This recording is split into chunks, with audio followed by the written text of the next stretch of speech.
Welcome to Bedtime Stories. The Salmon Fish. Long ago there lived a king who ruled a great country.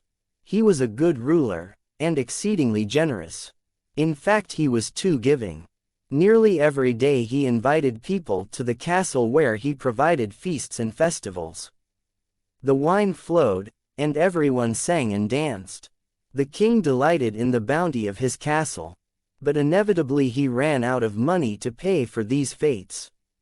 And so, worried about how to supply the bounty he had grown accustomed to, he began to look around at the lands surrounding his own. In those days the neighboring king owned rich pasture lands on the banks of the river, and so this poor king began to eye them greedily. At last, nearly out of money, the poor king decided he would go for war to win those lands for his own kingdom. There he could feed herds of sheep and cattle, and he would have plenty of meat and unlimited bounties and riches. But the neighboring king had a strong army, and he loved his fields and vowed to defend them with all his strength and power.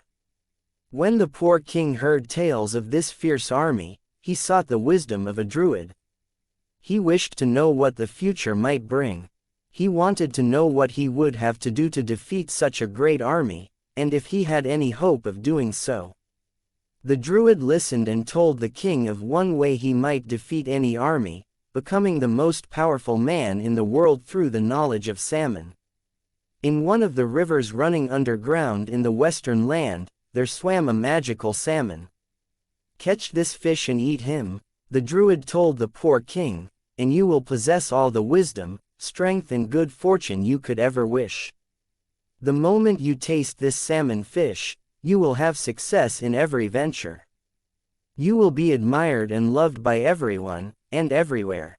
Naturally the poor king set out at once on an excursion to catch that magical salmon.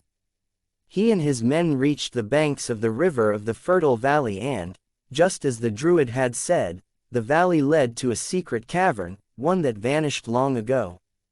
In that quiet, shady cavern, the poor king and his men found a deep, cold pool swarming with wild salmon that swam and danced over the whirlpools.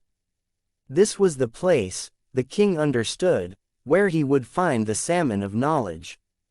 But there were thousands of salmon swimming there, and the druid did not know how to recognize the special one. So the king and the druid began fishing and cooking each one over the fire. They tasted each and every one. But the poor king remained just as he had always been, a pleasant fellow, but no wiser, no more powerful. Before long he was tired of eating fish. "I long for the knowledge of salmon," he complained. "Surely there must be a way to select the salmon of knowledge from among all these. The brainy salmon fish is a great source of proteins that your body needs to build muscles, bone, and cartilage. This protein helps maintain muscle mass, in addition to keeping a healthy metabolic rate, enhancing one's immune system and bone density. It promotes great vision, strengthens your brain for acknowledgement of the knowledge of salmon. There are several varieties of salmon, but the knowledge ones are all known for their pinkish color." So the king and the druid changed their methods. Now each time they caught a fish, they studied it before they decided to cook it. They chose to keep only those that were plump and beautiful and pink. No one really knows why they decided the salmon of knowledge must be beautiful and pinkish, but they did. One evening they caught a thin, tired-looking fish with a hooked snout, no beauty at all. Naturally, when they saw it, they decided this could never be the special salmon.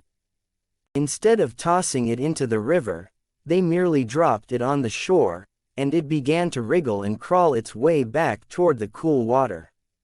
But as it happened, the poor king was watching, and when he saw the fish wriggling and crawling onshore, he whispered to himself, "That looks just fine and beautiful to me." The poor king was now very hungry, so he lit a fire and put that skinny pinkish fish on it to cook. Very soon a blister began to rise on its silvery side, and when the king saw this, he was uneasy and amazed by the sight. Perhaps there was something wrong with the creature. He pressed his thumb against the swelling, and it burst open and burned his thumb. Instantly the king pressed the thumb to his mouth to cool, and in that moment, everything changed, for he had tasted the salmon of knowledge. The second he touched his teeth, he turned into a wise, all-knowing. He had always been tall and handsome and strong, but now he was also wise and knowledgeable, as if he had been 100 years old. He could see the future too. He could see his future glories and the failure of his enemies. Everything flashed before his eyes, his victory over the neighboring king, and he saw that everyone would sing stories of his fame. Soon the poor king returned to his poor kingdom, and battled with the neighboring king, for he could seek the knowledge from the salmon, of how to defeat his army. The poor king won the battle and owned rich robes and gold ornaments and beautiful weapons. The poor rich king became famous for his courage and strength, power and generosity. Many of them said and believed that it was all because of the salmon of knowledge. If you like the story, please do like, share and subscribe. Thank you for listening. Good night.